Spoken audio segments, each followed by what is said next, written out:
The necklace touched her skin, and everything exploded.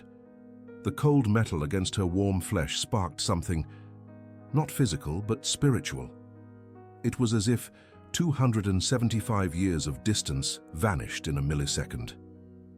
Evelyn felt her knees buckle beneath her, uncontrollably. She crashed to the marble floor of the antebellum mansion. The impact should have hurt, but it didn't, because the pain was something else entirely. It was ancient, deep, the pain of a soul recognizing its history.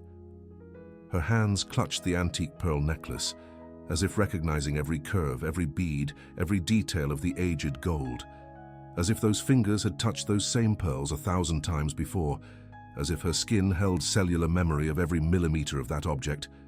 And then she screamed, not a scream of physical pain, but a visceral cry of recognition, of memory being unlocked, of 275 years of oblivion being ripped away, shattered, destroyed in a single, impossible second. "Matthew, they killed me because of you." The words didn't come from her mind. They surged from someplace far deeper, from her soul. In Old Spanish she'd never learned, with a colonial accent that no longer existed, with a desperate intonation that had traveled across centuries. Sebastian Reyes froze. Every muscle in his body tightened, every cell on high alert.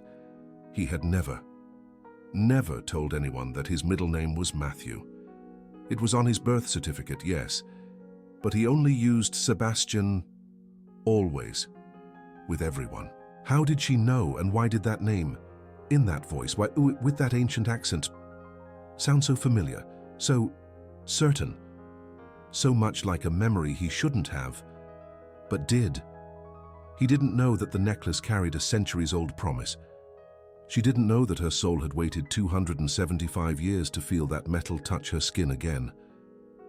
But in that moment, on a Tuesday afternoon in a mansion in New Orleans, two souls recognized each other through an object that had survived death, theft, and time. Evelyn Blake was 31 years old and a mother to an 8-year-old daughter.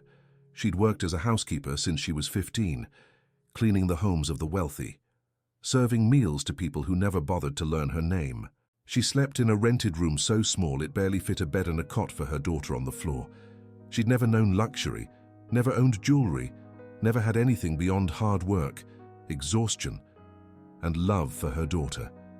Sebastian Reyes was 42 years old and owned a jewelry and antiques business worth millions. He collected rare pieces, traveled the world in search of historical treasures. He lived alone in a 10-bedroom mansion. He'd never married, never truly let anyone into his life. He trusted ancient objects more than people. 3 weeks earlier, he'd purchased that necklace at an antiques auction in London. The piece was dated to 1750, rare pearls, hand-wrought gold, origin, colonial Mexico, original owner, unknown. Value $40,000, but it wasn't the value that had drawn Sebastian in. It was something more. When he saw that necklace in the auction catalogue, he felt a pang in his chest, an inexplicable need to possess it. He spent twice the estimated value, and when the necklace arrived in his hands, he spent hours just looking at it, feeling its weight, sensing its history, sensing something he couldn't name. Evelyn had entered his life a month ago. The cleaning agency had sent her to replace the previous housekeeper. She'd arrived shy, too thin, with tired but gentle eyes. Sebastian barely noticed her. He simply showed her what needed cleaning and retreated to his office. But something strange started to happen. Every time Evelyn was in the mansion, Sebastian felt a strange peace, a calmness he'd never experienced. He found himself looking for excuses to pass through the room where she was working. He'd hear her humming old tunes softly while she cleaned. And that voice calmed him in ways he couldn't explain. Evelyn felt it too, every time she saw Sebastian. A pang in her chest, an impossible familiarity. As if she'd known this man for centuries, as if she owed him something, as if her soul recognized something her mind couldn't comprehend. Have you ever felt like you know someone you've just met? Have you ever felt an inexplicable connection to an object you've never seen before? Evelyn and Sebastian were about to discover that some objects aren't just things. They're portals, bearers of memories, guardians of promises that transcend lives. On that particular Tuesday, Sebastian did something impulsive, something that didn't make sense even to him. He picked up the 1750 necklace, the necklace he'd bought for $40,000, and he decided to give it to Evelyn. Why? He didn't know, he only knew he had to. That this necklace belonged to her. In some impossible and irrational way, that necklace was calling to her. "Evelyn," he said when she arrived for work that day, "I have something for you." She stopped, confused. She looked at the box in his hands. "Mr. Reyes, I can't accept gifts. It's not appropriate." "Please." He opened the box. The pearl and gold necklace shimmered in the light. "Just accept it." Evelyn stared at the necklace, and something impossible happened. Even before touching it, before even getting close, she felt it, recognized it, as if that object was part of her. "I know this," she whispered, and it made no sense. How could she know it? She'd never seen that necklace in her life. She'd never had access to jewelry like that.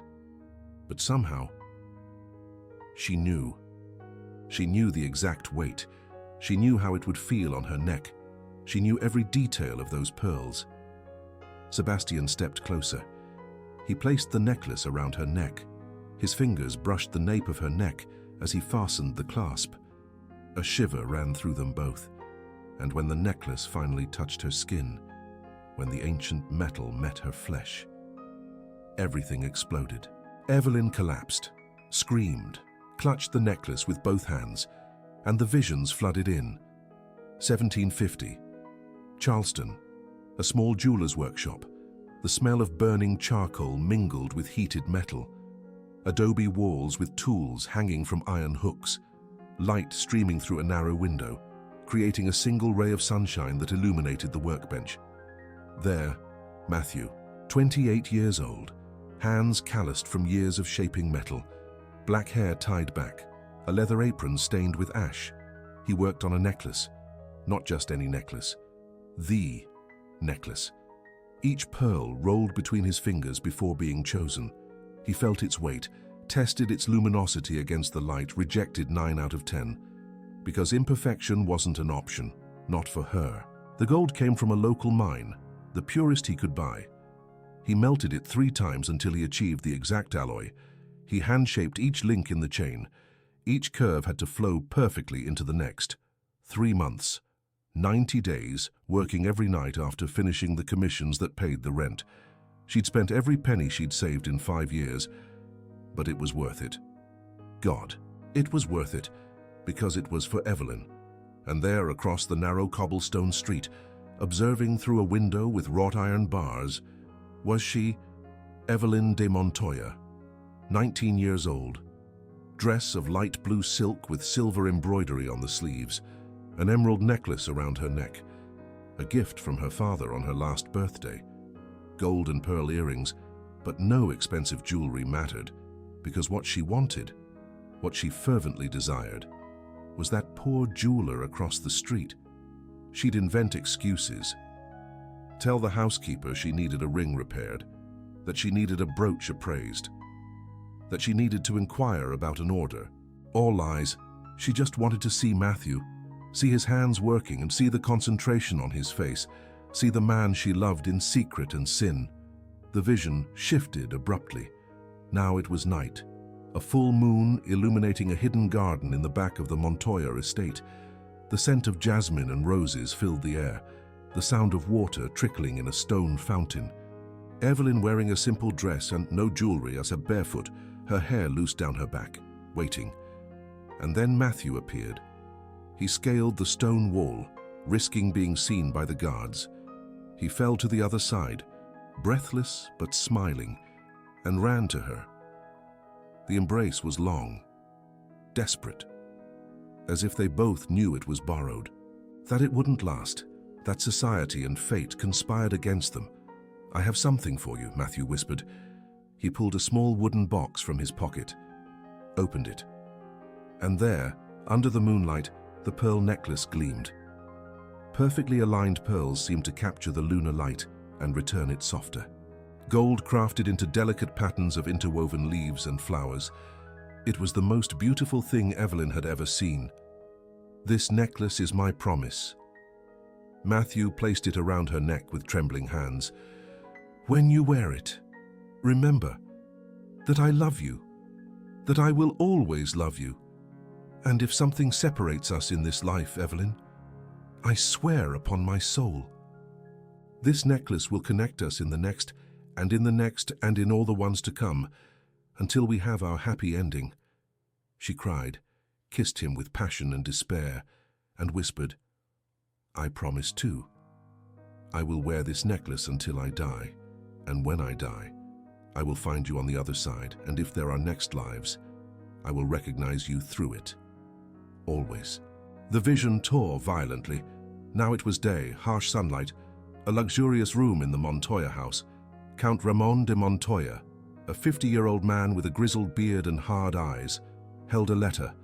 His face was red with rage.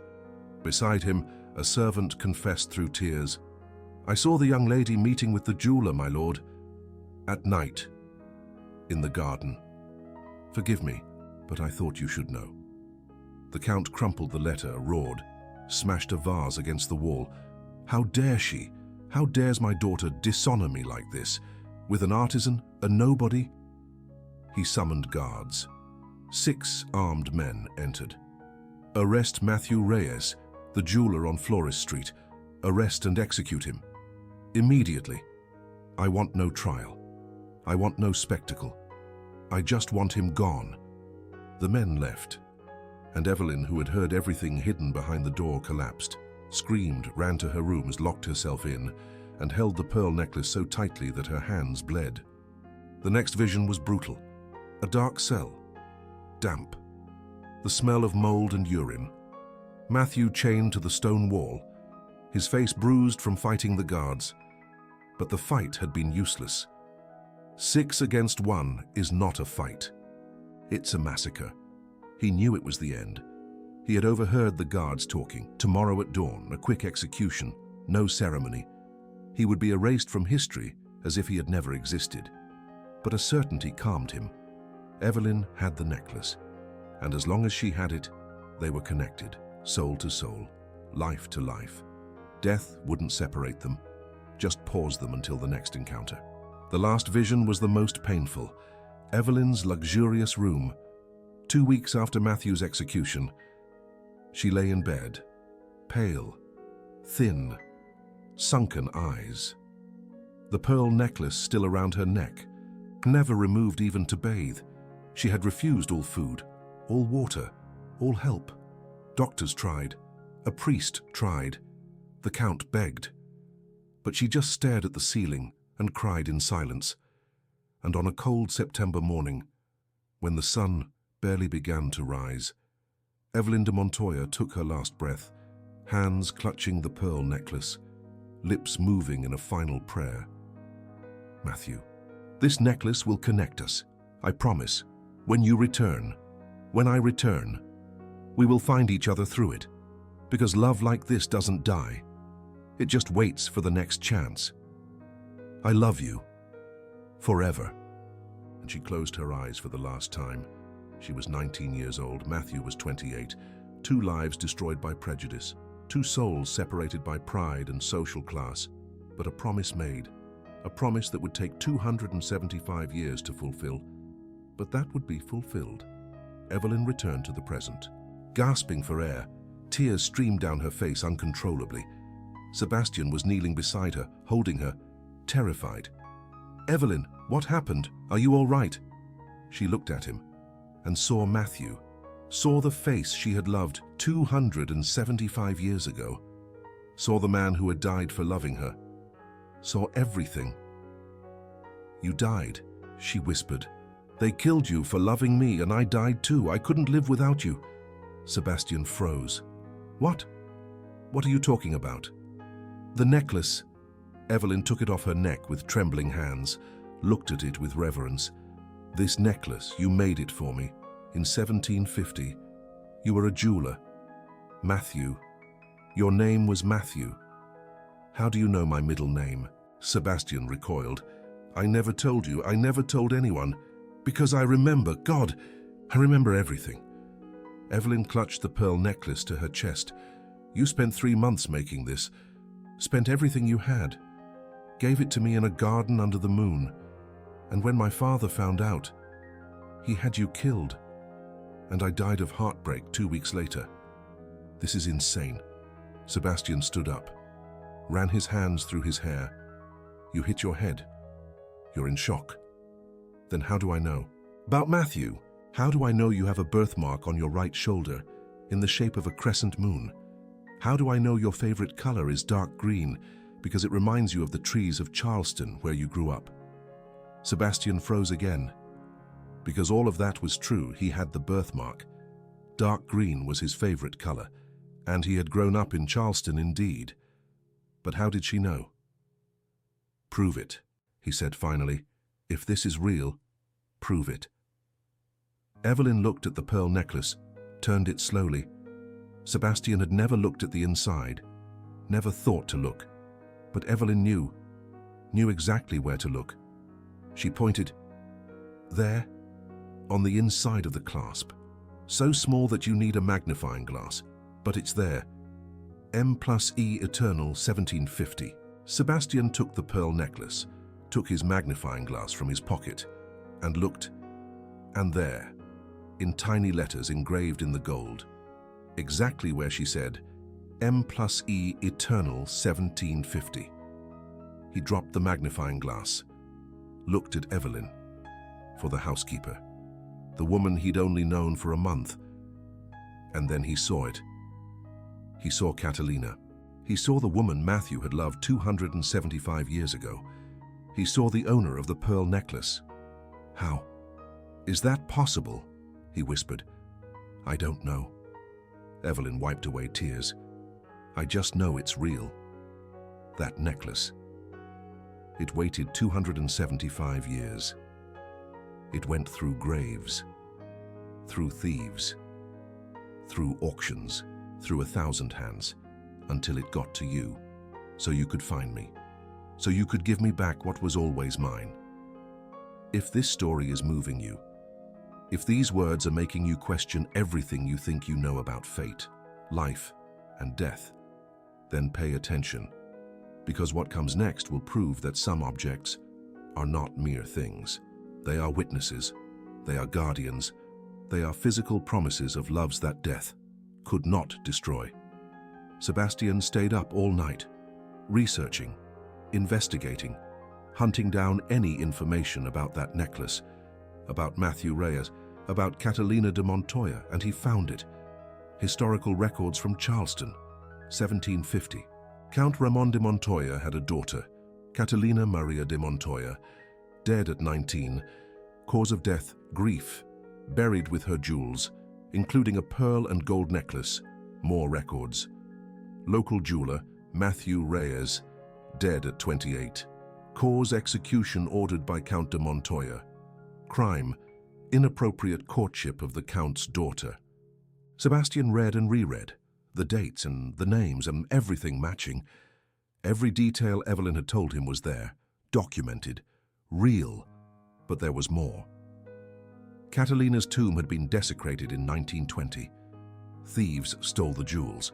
The necklace disappeared for decades, reappearing in a private collection in 1960, changed hands several times, until it reached the London auction, until it reached Sebastian 275 years.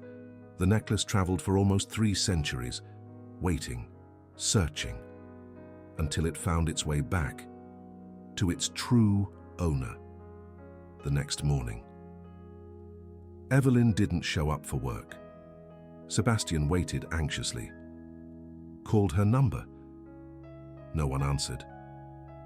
He thought about going to look for her, but he didn't know where she lived. He only knew her name, and that she had a daughter. In the afternoon, she finally appeared. Eyes swollen from crying, face pale, hands still trembling. I'm sorry I'm late. Mr. Reyes, she said formally. I wasn't feeling well. Evelyn. Sebastian approached. We need to talk about what happened yesterday. Nothing happened. She looked away. I had an episode. Stress. Too much work. It's past. You told me things you shouldn't know. You described people who lived 275 years ago. You knew about the engraving on the necklace that even I didn't know existed. It was coincidence. It wasn't. Sebastian held her shoulders gently. And you know it wasn't, because you saw, you remembered. I researched all night. Everything you said is real. Matthew Reyes existed. Catalina de Montoya existed. The necklace was in her tomb, and it was stolen. Evelyn finally looked at him. New tears welled up. So, you believe it? You believe that I'm her, that you're him? I don't know what I believed as Sebastian let her go.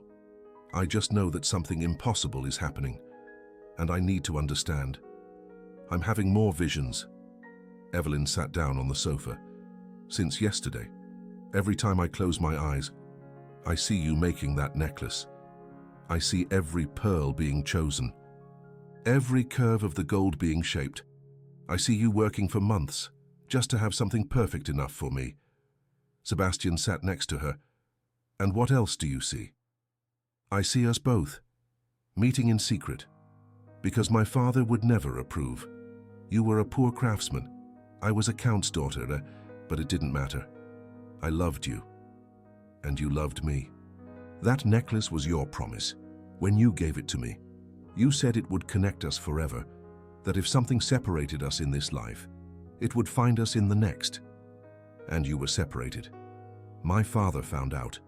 Evelyn covered her face. Yeah, he sent men. They dragged you away, they threw you in a cell, they killed you for daring to love someone above your class. And I couldn't take it. I stopped eating. I stopped living. 2 weeks later, I died in my room, still wearing the necklace, because it was all that was left of you. They sat in silence, the weight of 275 years between them, 2 lives destroyed by class prejudice, 2 loves that death could not kill. I need to show you something, Sebastian said finally. Something I found this morning. He grabbed the laptop, opened images, records he'd found in the digital archives of the Charleston Historical Society. There it was, a portrait from 1749, Catalina de Montoya at 18 years old, and on her neck, clear as day, the necklace, that exact pearl and gold necklace.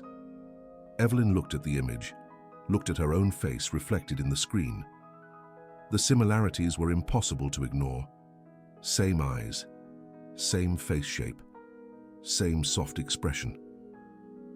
It's us, she whispered. Oh my God, it's really us. But accepting that meant accepting the impossible. It meant believing in reincarnation, in souls that return, in objects that carry memories through centuries. And Sebastian, a man of science and business, fought against every fiber of rationality he possessed.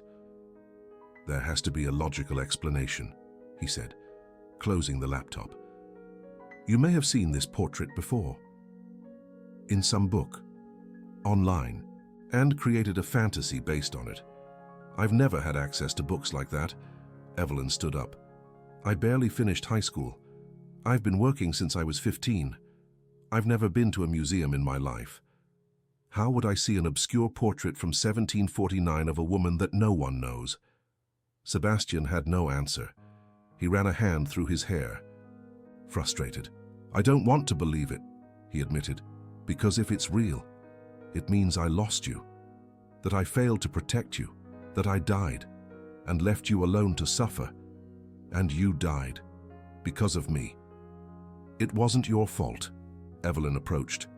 It was the prejudice. It was the society that said love had to respect social class. It was my father who preferred to see me dead than happy with someone poor. But I should have fought harder. I should have. You died, Matthew. Evelyn held his face, and her voice changed, became older, more weary. They killed you and there was no possible fight. And I died. Because living without you wasn't living. It was just breathing. And breathing without purpose is just prolonged agony. Sebastian looked into her eyes. And for a second, he saw her. He saw Catalina. He saw the pain from 275 years ago. He saw the love that had survived death. But then he blinked. And she was Evelyn again. 31-year-old housekeeper, single mother, woman he'd known for a month. "I need time," he said, "to process this, to understand." "I understand." Evelyn stepped back. "I'll go. You don't have to pay me for today." "No." Sebastian stopped her. "Stay, please, just stay." And she stayed. In the following days, something strange began to happen. Evelyn continued working at the antebellum mansion, but the dynamic had shifted. Sebastian no longer avoided her. He spent time with her, asked her questions about her life, about the visions, about what she remembered, and Evelyn told him everything, about growing up poor in a tough New Orleans neighborhood, about working since she was a child, about getting pregnant at 22 by a man who disappeared, about raising her daughter alone, about never having anything besides hard work and love for her child. And as he listened, Sebastian perceived the parallels. Catalina had lived in luxury. Evelyn lived in poverty, as if life were compensating, balancing things out, giving her the opposite experience. And him. Matthew had been poor. Sebastian was wealthy, also reversed, also balanced. Destiny has a sense of irony, he commented one day. Or a sense of justice, Evelyn replied. Maybe we needed to live opposite lives to understand. You needed to feel the power Catalina's father had. I needed to feel the poverty Matthew had. It made sense in a strange and poetic way. But something was still missing. Sebastian needed more proof. He needed something concrete beyond visions and coincidences. And then he found it. He was reviewing the documents he'd purchased along with the pearl necklace at the auction, certificates of authenticity, history of ownership, and there, on a yellowed sheet of paper, something he hadn't noticed before. It was an inventory of Catalina's tomb made before the theft, a list of all the jewelry buried with her, and along with the pearl and gold necklace, there was another item, a gold bracelet with an inscription. The inscription read, "To Catalina, with eternal love, Matthew." And the description of the bracelet included a detail, small flower details engraved around it. Sebastian froze. Flowers. Evelyn had a birthmark. Where? On her left shoulder, in the shape of flowers. "Evelyn," he called. She was cleaning the library. "Come here." "Yes, sir." "Your birthmark. The one on your left shoulder. Can you show it to me?" She hesitated. "That's inappropriate, sir. Please. It's important." Evelyn looked at him. She saw the urgency. Slowly, she lowered the strap of her uniform, and there, on her left shoulder, it was a birthmark in the shape of 3 small intertwined flowers. Sebastian compared it to the description on the paper. Identical. Exactly the same flowers that were engraved on the bracelet Catalina wore. "She had this mark in life," he whispered. "Catalina. And she had a bracelet made with the same design, as if she knew, as if she wanted to leave a sign." Evelyn looked at her own mark. "I always thought it was strange. It seems too detailed to be natural, too perfect, like someone drew it." "It's not a coincidence." Sebastian showed her the paper. "It's here, documented. The bracelet she wore had these exact flowers, and you were born with them on your skin. It's like your soul carried the memory, like your body remembers." They stared at each other. One more piece of proof, one more piece of evidence is impossible to ignore. "What would you do?" Sebastian asked. "If a 275-year-old necklace appeared in your life? If a person you barely know started recounting details of a life you never lived? but feel like you have. If every piece of evidence pointed to something that science says is impossible, comment down below, because Sebastian and Evelyn were about to discover that accepting the truth was just the beginning. Sebastian began to have dreams. Every night. Dreams too vivid to be just dreams. He felt himself in another body, younger, stronger, hands calloused from working metal, the smell of a forge fire, the sound of a hammer hitting gold, and there, always there, Catalina, entering the workshop with excuses about needing jewelry repairs. But they both knew the truth. She came to see him, and he lived for those stolen moments. One night, Sebastian woke up crying. The dream had been different. It had been the day Matthew gave the necklace to Catalina. He'd seen every detail, the hidden garden, the full moon, his nervousness, her joy, the promise. And when he woke up, he knew it wasn't a dream. It was memory, his soul remembering, his soul recognizing. The next morning, he called Evelyn. "Are you free today? It's my day off." "Why? I need to take you somewhere. I need to show you something." "Where?" "Charleston." Where it all began, they traveled 5 hours by car, Sebastian driving, Evelyn quiet beside him, the necklace stored in a box in the back seat. When they arrived in Charleston, the colonial city with cobblestone streets and old churches, something strange happened. The car was still descending the hills. Evelyn was looking out the window, and tears began to stream down her face. "I know this place," she whispered. "That mountain over there. There's an old mine, a silver mine. My father, Catalina's father, owned part of it. And that river, the Ashley River. I used to play on its banks when I was a child." Before I became a lady, Sebastian parked in the historic district, narrow cobblestone streets, colorful colonial houses, some painted mustard yellow, others terracotta, some faded blue with age, wrought iron balconies, windows with intricate grates, Baroque churches with ornate facades. Time had stopped there, or rather, it had continued the same for 275 years. Evelyn got out of the car, trembling. Every corner was familiar, every stone recognized. Sebastian followed her in silence, letting her lead. She stopped in front of a specific house, large, 3 stories, painted yellow with white trim, black iron balconies with flower patterns. A sign read, "Montoya House, Historic Landmark, 1749. That one with the iron balcony on the 2nd floor." Evelyn pointed with a trembling hand. "That was my room. The left window. I used to wake up with the sun shining on it. I saw the back garden from there, and I saw..." She turned to the other side of the street. There, that small building, with the blue wooden door. Sebastian followed her gaze. It was a smaller building, 2 stories. The ground floor had a wide door. The first floor had 2 small windows. It was abandoned, paint peeling, but the structure remained. "That was my workshop," he whispered. And it wasn't his memory. It was Matthew's, invading, taking control. I worked on the ground floor. I lived upstairs. 2 small windows. One faced the street. The other faced the backyard where I dried herbs. And from the street window, I saw your balcony. I saw you appear in the morning. I saw you comb your hair. And my day started knowing that you existed. They stood there, in the middle of the street, between Catalina's house and Matthew's workshop, between past and present, between lives separated by centuries, but connected by a love that refused to die. "Let's walk," Evelyn said finally.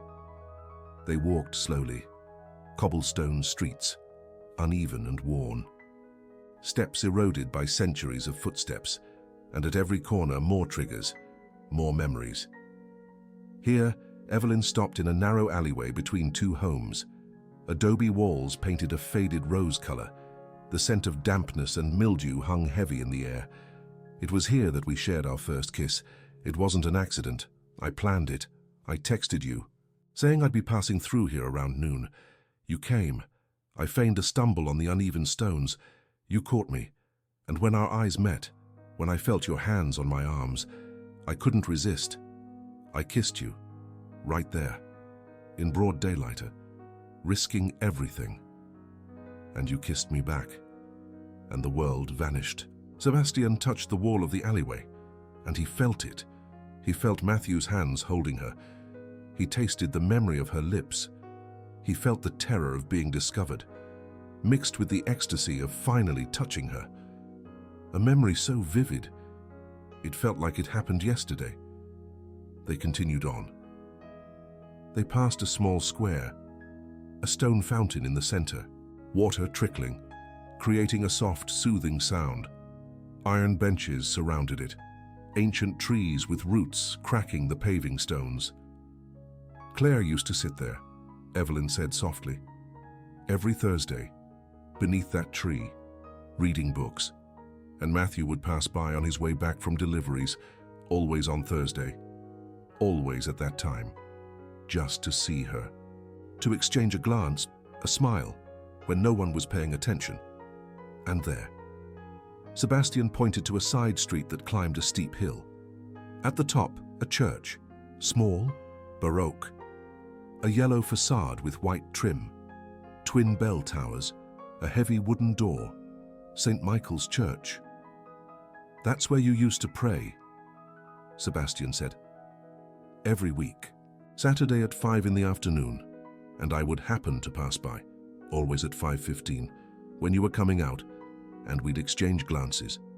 And one day, you dropped a handkerchief, deliberately, and I picked it up and gave it back. And our hands touched for the first time, and I knew I was lost. That no matter the consequences, I was yours.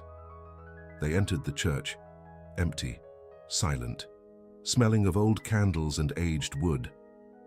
Evelyn walked to the altar, knelt, and began to pray. In ancient Spanish, words she hadn't learned, but knew. Sebastian sat in a pew and watched, and wept, because there stood Claire. There stood the woman he'd loved 275 years ago, alive, real, back. When she finished her prayer, she came to sit beside him. I asked, she said quietly. I asked that if there were a next life, we would be free. That love would not be a crime and that power and poverty would not separate us. I asked with such fervor that I felt my heart burn, and we were heard. Sebastian took her hand. Because here we are, 275 years later, you free, I free. No parents to keep us apart, no laws to forbid our love. But there's still a barrier, Evelyn said. You're rich, I'm a housekeeper. You live in a world I'll never belong to. And I have a daughter, responsibilities, a life that doesn't include antebellum mansions and expensive jewelry. Sebastian looked at her, really looked at her, and he realized, in 275 years, the circumstances had changed, but the fear remained. The fear of not being enough. The fear of different worlds not mixing. Then we'll change that too, he said. This time, we'll do it differently, Dosita. This time, no barrier separates us. And he kissed her. There, in that ancient church where Claire prayed. There, where it all began 275 years ago. They sealed a new beginning. Some people will pause here. They'll process the impossible they've just witnessed. If you're one of those people, if these words are touching something deep within you, know that you're not alone. Millions around the world carry memories of past lives. They carry inexplicable connections with objects. They carry loves that transcend time. This story is for you. After Charleston, everything changed. Sebastian could no longer pretend that Evelyn was just a housekeeper, and Evelyn could no longer pretend that the pearl necklace was just a piece of jewelry. He took her to dinner, expensive restaurants where she'd never set foot. He bought clothes for her because he didn't want her to feel out of place. He introduced her as a friend, but they both knew it was more. And Evelyn's 8-year-old daughter Lily noticed. "Mommy's different," she commented one day. "She's smiling more." "Is it because of the rich man?" Evelyn hesitated. "It's complicated, sweetie." "Do you like him?" Evelyn thought. "Yes, very much." "And does he like you?" "I think so." "Then it's not complicated," Lily said with a child's logic. "It's simple. You like each other. You stay together. The end." If only it were that simple. Because there were obstacles. The class difference. The fact that Evelyn was still technically Sebastian's employee. The looks they received when they went out together. The gossip among the staff at the antebellum mansion. And there was the necklace. Always the necklace. Because the more Evelyn wore it, the more memories came. And not all of them were beautiful. Some were painful, violent, terrifying. One night, Evelyn had a nightmare so intense that she woke up screaming. Sebastian, who had started spending nights with her in her small apartment, held her as she wept. "I saw it," she sobbed. "I saw when they killed you. I saw every second. I saw you calling for me. I saw you dying, thinking I had betrayed you. And I couldn't do anything.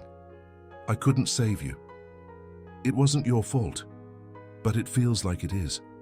I feel like I should have fought harder. I should have run away with you when you asked. I should have chosen love over safety." Sebastian held her close, and he realized. Evelyn carried 275 years of guilt. Guilt that Claire never had a chance to release. Guilt that had transcended lives. "You need to forgive yourself," he said gently. Claire did what she could. It was a different time. Women didn't have choices. Her father was an earl. You were his property when essentially. She couldn't just run away, but I could have tried, and you would have been found, and you both would have been killed anyway. At least this way. You lived 2 weeks longer, wearing my necklace, honoring our love. That means everything." Evelyn looked at him. "You forgive me." "Really? There's nothing to forgive." Sebastian wiped away her tears. "You were a victim, just like me. And now we have a second chance. Let's seize it." But something was still missing. Sebastian felt it. A final piece of the puzzle. And he found it in the most unexpected way. He was organizing the basement of the antebellum mansion when he found an old box. It had belonged to his grandfather. Inside, old papers, family documents. And there, at the bottom, a diary. Small, bound in worn leather, yellowed pages, the scent of time and history. He opened it. The first page read, "Diary of Matthew Reyes, 1748. Sebastian's heart stopped. That diary. That was Matthew's diary. His diary. From 275 years ago. With trembling hands, he began to read, and there it all was. Every encounter with Catherine, every stolen moment, every whispered word, and the creation of the pearl necklace. The first entry he read was from March of 1748. Today, she walked into my workshop for the first time. She said she needed a brooch repaired, but I saw the truth in her eyes. She didn't need a repair. She needed an excuse to be here and to see me. And God forgive me. I needed to see her too. For months, I've watched her pass by on the street, always accompanied by maids, always dressed as the noblewoman she is, and I always lower my eyes because it's not appropriate. But today she came in, and she smiled at me, and the world stopped. Her name is Catherine, daughter of the Earl of Montoya. I shouldn't even breathe the same air as her. But when she smiled, when our eyes met, something happened, recognition, as if our souls already knew each other. as if we were just remembering. Sebastian turned the pages. Another entry.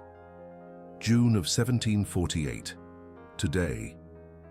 Catherine returned, the third time this week. She doesn't hide it anymore. She asks me about the process of making jewelry, about where I get the stones, about how I learned the craft, and I answer.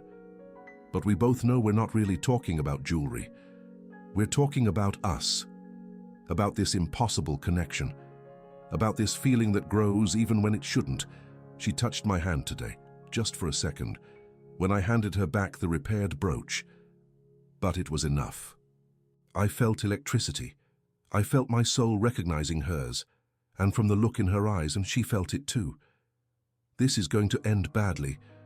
I know it, but I can't stop. I can't pretend she's just another customer, because she isn't. She's something more, something I don't have the words to describe, but I feel it with every fiber of my being. More pages. September of 1748. We met in secret for the first time and in the back garden of her estate. At midnight, she sent a message through a trusted maid, and I went. I climbed the wall, risking being caught, risking being killed, but it was worth it. God, it was worth it. Because when I saw her there, beneath the moon, barefoot and with her hair down, it seemed like a dream. And when we kissed, when I finally felt her lips on mine, I knew that no matter what happens, no matter the consequences, I love this woman. I love her with an intensity that frightens me, and she loves me too. She said it, whispered against my lips. I love you, Matthew, and nothing else matters. Not my father, not society, not the world, only you. Sebastian skipped ahead several months. May of 1750. I've decided to make her a pearl necklace. I can't give her a ring. It would be too obvious. Her father would find out. But a pearl necklace, a pearl necklace she can hide beneath her gowns. She can wear it close to her heart. And it will be my promise. I bought the finest pearls I could find. I spent years' worth of savings. But it doesn't matter. Because I want something perfect. Something worthy of her. Something that says to the universe that this woman is mine, and I am hers, and nothing will separate us. Not in this life, nor the next. Dyson, the entry that made him weep. August 15th in 1750. Today I finished the pearl necklace. It took me 3 months. I spent all my savings, but it's perfect. Each pearl chosen to reflect her purity. Every curve of the gold shaped to follow the curve of her neck. I engraved inside, where only we will know. Hem plum si eternal 1750. Because that's what we are, eternal. No matter what happens, no matter if her father separates us, no matter if death finds us, this pearl necklace will connect us. In every life, in every time. We will find each other through it, I promise. And Matthew Reyes never breaks promises. I'm going to give it to her tonight, in our secret garden, and I'm going to ask her to wear it always, and to always remember, to never forget that we are soulmates, born to find each other, life after life, century after century. Sebastian closed the diary with reverence. He looked at the pearl necklace that Evelyn now wore always, and he understood. This was not a coincidence. This was destiny, a promise fulfilled across centuries. Matthew had promised, and the universe had listened, and 275 years later, it had delivered. Evelyn, he called. She was in the kitchen, making coffee.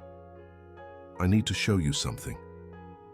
When she saw the diary, when she read the entries, she fell to her knees because there was the final proof, the proof that everything was real, that their love had existed, that the promise had been made, that the pearl necklace had always been about reunion. But there was more. The last entry in the diary was different. Dated August 21st, 1750.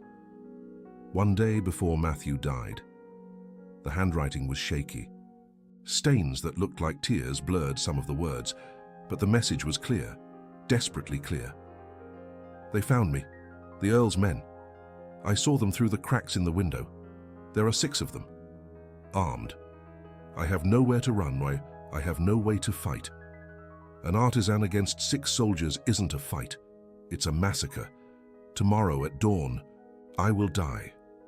I know this with a certainty that chills the blood, but also brings a strange peace, because there is no longer any hope of escape, only hope for what comes next. The Earl sent the men not to arrest me, but to eliminate me, because I am a problem that needs to disappear. I am the pauper who dared to love above his class, the jeweler who dared to touch the Earl's daughter. I cannot flee because they would find me. I cannot fight because I would die anyway. But one thing I can do. I can write. I can leave a record. I can ensure that this story does not die with me. The pearl necklace is with Catherine. She wears it day and night since I gave it to her. As long as she has it, as long as that metal touches that skin, we are connected, souls intertwined through a physical object. It is magic that I do not understand, but I feel deeply. And when she leaves too, because I know she will, because her heart is too soft to endure this pain. When we meet on the other side of the veil, we will begin again, without earls, without classes, without barriers, only free souls. And if there is reincarnation, as the ancient sages say, if there are next lives waiting for us in distant futures, we will find each other through this pearl necklace. I guarantee it with my last will, my last promise, my last prayer. May the pearl necklace survive my death, survive Catherine's grave, survive centuries. May it pass through generations, and may it be stolen, sold and forgotten, rediscovered. May it travel through time until it reaches me again, because I will return. I know this with a certainty that needs no faith, only deep knowledge of the soul. And when I return, when the pearl necklace reaches me through impossible coincidences that are actually destiny, I will know, I will recognize, and I will find her. I will always find her. In every life, in every century, in every existence, forever. Matthew plus Catherine, eternal. This is my last word in this life. Eternal. Evelyn couldn't read any further. She clutched the diary to her chest and wept. She wept for Matthew, who died so young. She wept for Catherine, who couldn't bear to live without him. She wept for 275 years of separation, and she wept for the beautiful impossibility of them ever being together again. Sebastian held her, and they both wept, releasing centuries of sorrow, releasing ancient guilt, releasing promises unkept until now. And then, as they embraced, as they cried and healed together, Sebastian had an idea. "The pearl necklace," he said. "We need to return it." "What?" Evelyn pulled away. "Why?" "Because it served its purpose," he answered softly. "It's brought us together, but it still belongs to Catherine. It's still linked to her grave. We need to complete the circle. Return it to her resting place. Let it be at peace. But then I'll have nothing of you. Nothing of us," she said, her voice cracking. Sebastian smiled gently. "You will, because I'm going to make a new one. I'm going to create a new pearl necklace, exactly like this one. Every detail, every pearl, every curve, but new, for our new life. The old one stays in the past. The new one comes with us into the future." Evelyn smiled through her tears. "You would do that?" "I would. I'm a jeweler, remember? It's in my blood. In my soul. I'll honor Matthew by recreating what he created, and I'll honor Catherine by freeing what she carried until death. And so they decided. They would travel to Charleston, find Catherine's grave, and return the pearl necklace to its place of origin. The drive was silent, charged with emotion, Sebastian driving, Evelyn holding the pearl necklace for the last time, Sophia in the back seat, reading, oblivious to the weight of what was happening. The cemetery was old, antebellum, stone tombs covered in moss. And there, in a preserved corner, it was Catherine Marie de Montaigne, 1731-1750, beloved daughter, rest in peace. Sebastian retrieved tools. Carefully. He opened the tomb. He didn't desecrate it, only created enough space to place the pearl necklace back inside. Evelyn knelt beside the tomb, holding the pearl necklace one last time. "Thank you," she whispered, "for waiting, for finding me, for giving us this second chance. Rest now. We're free. We're together. You can rest." And she placed the pearl necklace inside.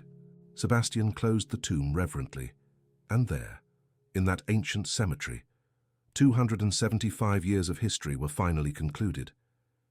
If you didn't get goosebumps now, read it again, because what just happened wasn't just a story, it was a healing. It was proof that objects can carry souls, that promises can survive centuries, that true love never dies. It just waits for the right chance to begin again. In the following months, Sebastian worked. Every night, after work, he went to his private workshop, and he created, recreated, each pearl chosen with the same care that Matthew had chosen. Every detail of the gold molded with the same dedication. Evelyn couldn't see. It was a surprise, but she knew what he was doing. She felt it. Because their connection now went beyond the physical. They were intertwined souls, recognized, reunited, and on one specific night.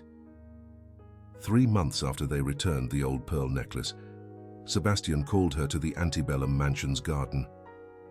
There, under the full moon, exactly as Matthew had done 275 years ago, he knelt. "Evelyn Catherine Vargas," he said, "in 1750, I promised that this pearl necklace would connect us forever, and it did. But that pearl necklace is at peace now, this one." He opened a box, revealing an identical but new pearl necklace. "This is ours, for this life, for all the next ones, forever."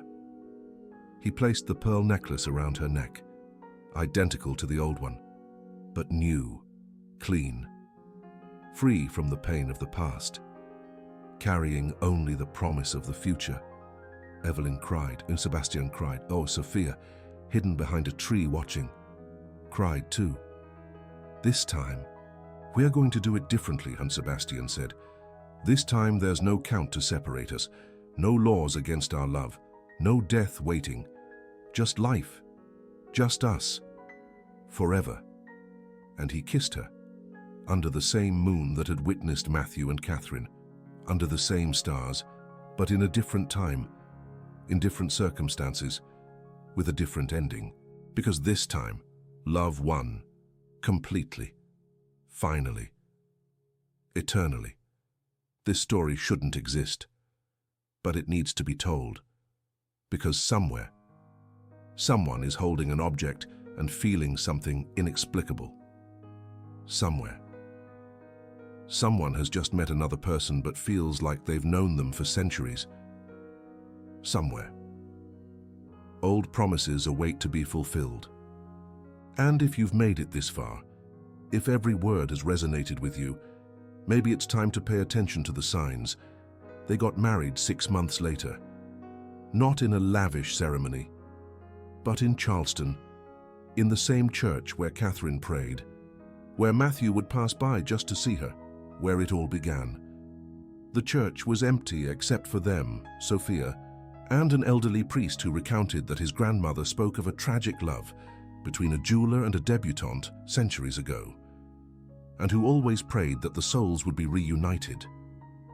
When Sebastian placed the ring on Evelyn's finger, when they said "I do" to each other, a ray of sunlight entered through the church window and illuminated exactly the new pearl necklace she was wearing, as if someone, was blessing them.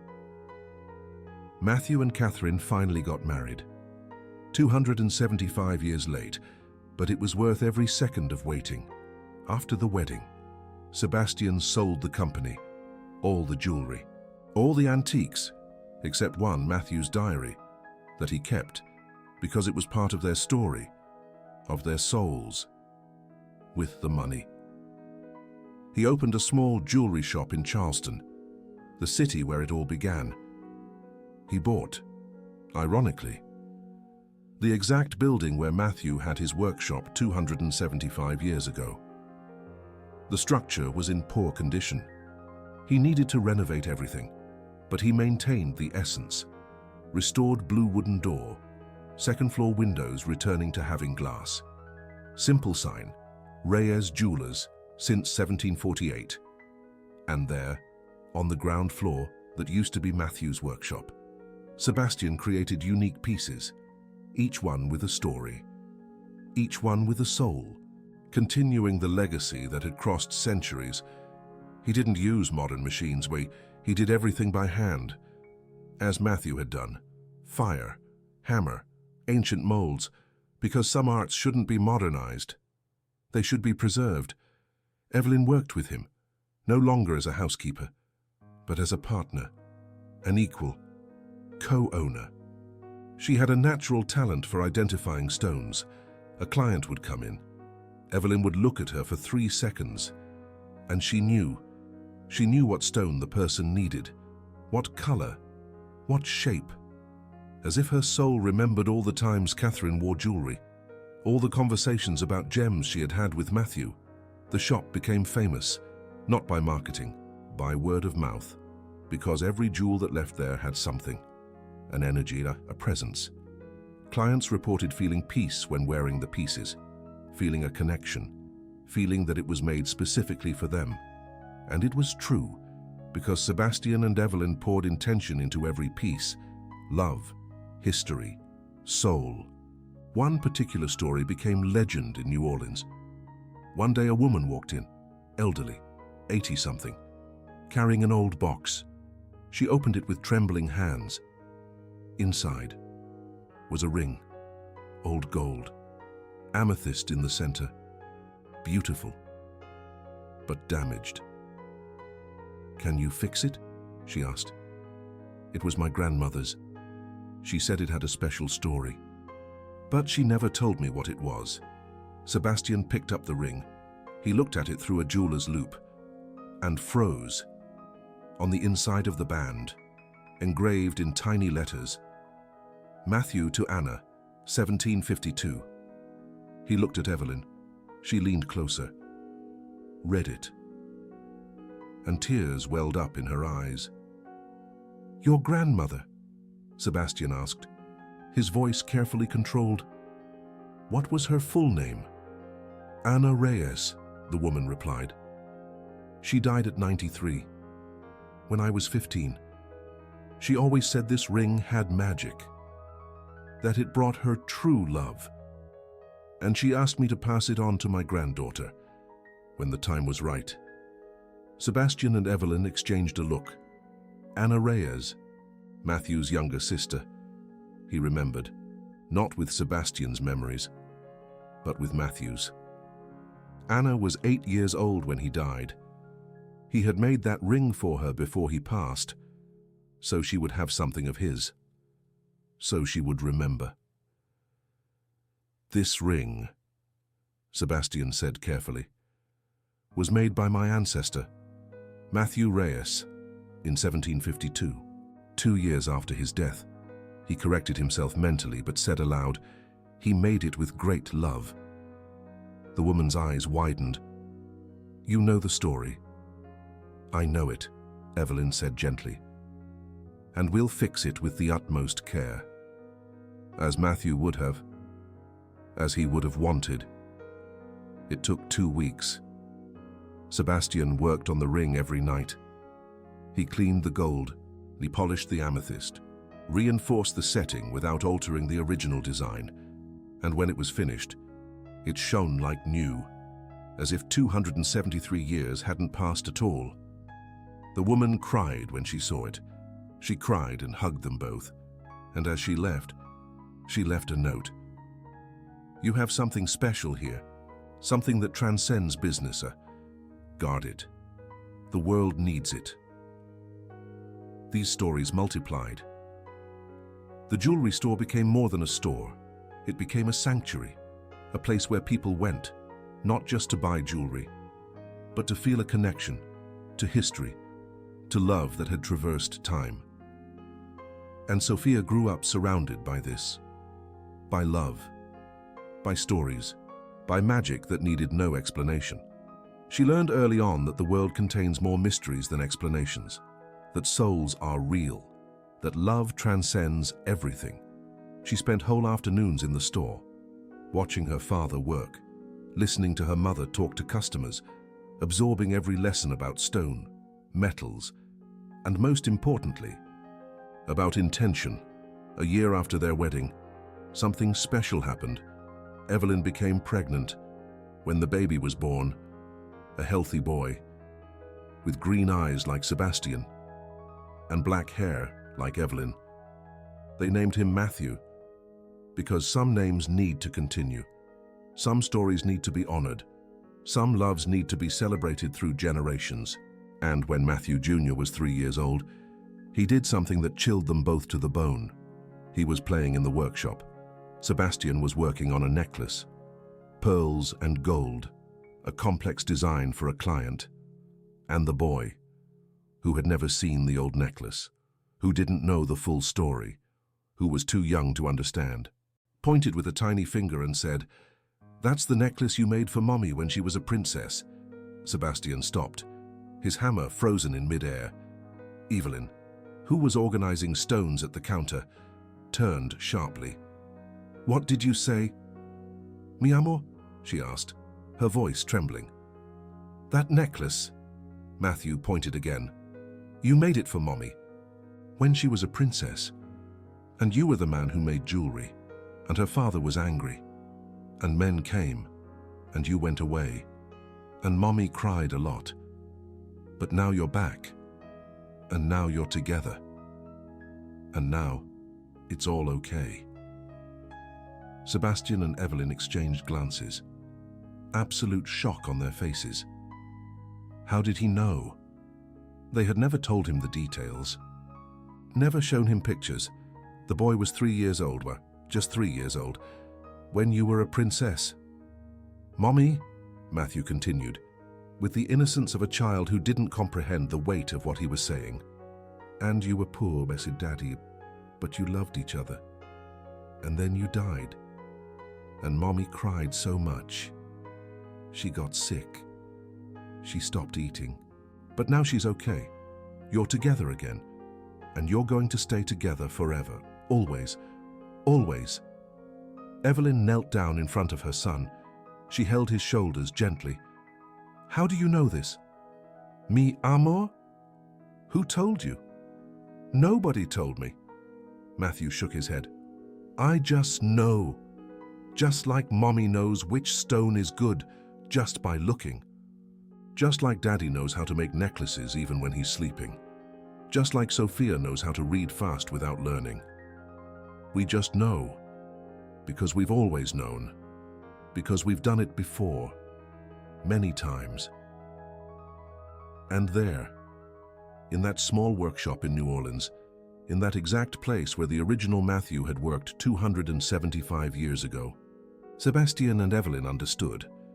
Souls don't just return, they continue, through generations, through lives, through a love that's too strong to be contained in just one existence. And sometimes, memories leak through, especially in children. who haven't yet learned to block them, who still remember where they came from. Matthew Jr. grew up special. He saw things that others didn't see. He knew things that he shouldn't know. And at 18, when Sebastian took him to choose a profession, he didn't hesitate. "I want to be a jeweler, like you, like the old Matthew, because that's what we do. It's who we are." And he became one. He studied the craft with Sebastian. He learned every technique, but not just techniques. He learned the philosophy, the intention, the love that must go into every piece. And when he was 25, he created his first masterpiece, a necklace, pearls and gold, identical to the one the original Matthew had made, but for his own girlfriend, a girl from New Orleans, descended from a humble family. And when he gave the necklace to her, when he saw her eyes fill with tears, he knew. The cycle continued. Love transcends generations. Sophia grew up different. While Matthew followed the path of jewelry, Sophia followed the path of knowledge. At 15, she was already devouring history books, colonial Mexico, the Charleston era, noble families, and one day, doing research for school, she found it. Records of the Montoya family, records of Catalina, and of Matthew Reyes, and of the tragedy. And she cried. She cried reading about her own parents, about the souls they were, about the love that had survived when it shouldn't have. She became a historian, specializing in colonial Mexico. She wrote her thesis on Catalina de Montoya, on the jeweler who loved her, on the necklace that connected them through centuries. The thesis was published. It became a book. The book became a local bestseller. And suddenly, the story of Sebastian and Evelyn, of Matthew and Catalina, was no longer just theirs. It belonged to everyone. It was proof to the world that love transcends, that souls return, that promises made are promises kept, even if it takes 300 years. Their shop became legendary, not just in Charleston, but all over the South. People came from far and wide, and from New Orleans and from Atlanta, from Savannah, even international tourists, not just to buy jewelry, but to hear the story, to touch the place where Matthew had worked, to see where Catherine had lived across the street, to feel the magic that still lingered in the air. And Sebastian and Evelyn welcomed everyone.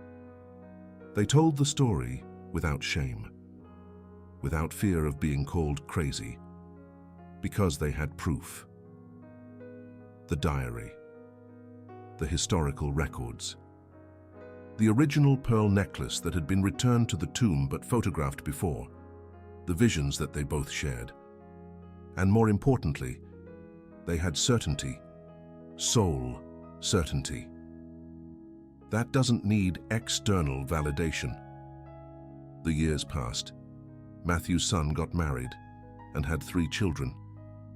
Sophia got married and had 2. The grandchildren filled the shop with life, with laughter, with beautiful chaos. And Sebastian and Evelyn, now grandparents, watched with a gratitude that squeezed their hearts. One of the grandchildren, a 5-year-old girl named Catherine, in obvious tribute, did something special one day. She was playing in the store and found an old drawer. Inside, there were sketches, old jewelry designs, and she took them and brought them to Sebastian. "Grandpa, these are beautiful. Did you draw them?" Sebastian looked, and tears welled up in his eyes. Because those drawings weren't his. They were Matthew's, the original Matthew, from 275 years ago. Sketches of projects that he had never been able to do because he had died too soon. "No, sweetie. Those are from the old Matthew, the first Matthew." "Can I see them all?" Catherine asked, her eyes shining. "You can." And she sat on the floor and spent hours looking at each drawing, touching them with reverence. And when she finished, she looked at Sebastian with a seriousness that was strange for a 5-year-old. "Grandpa, they're sad." "Why, sweetie?" "Because he never made them.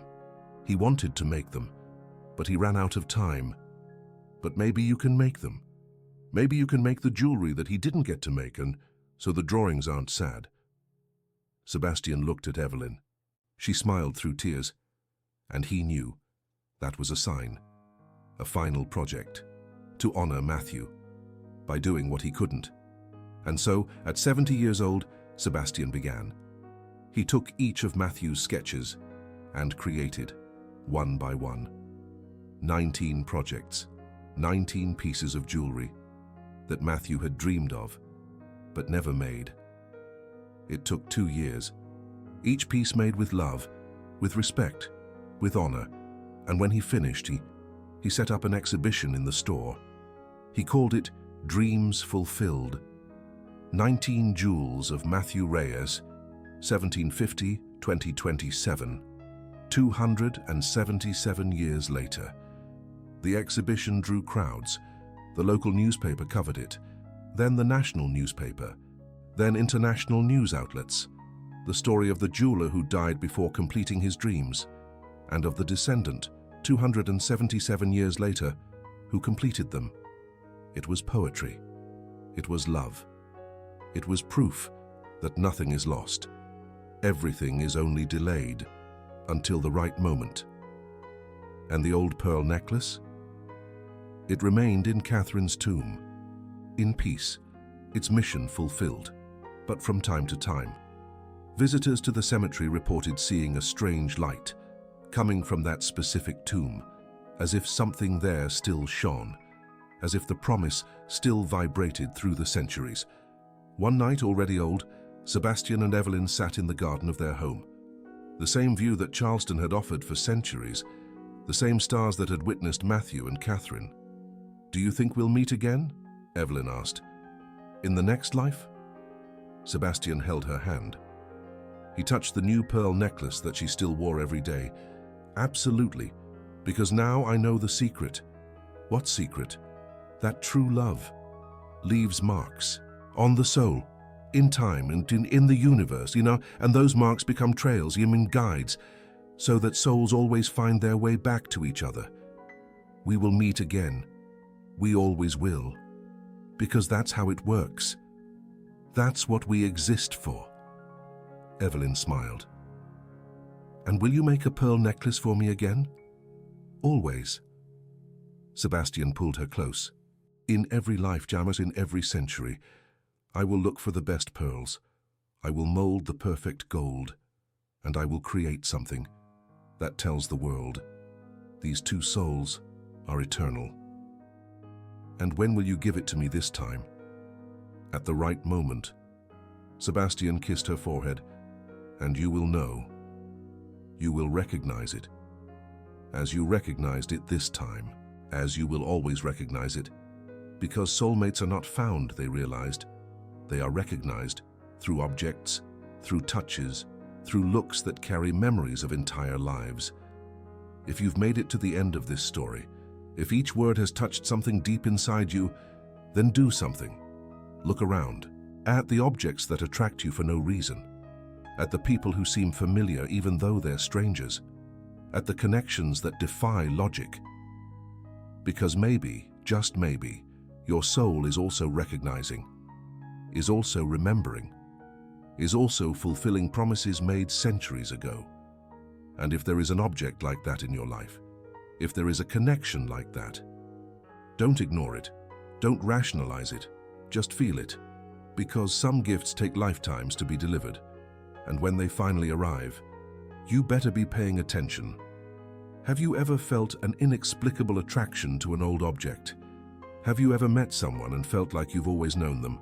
What story of impossible connection have you never told? Comment down below. And because your stories matter, your connections matter, you matter.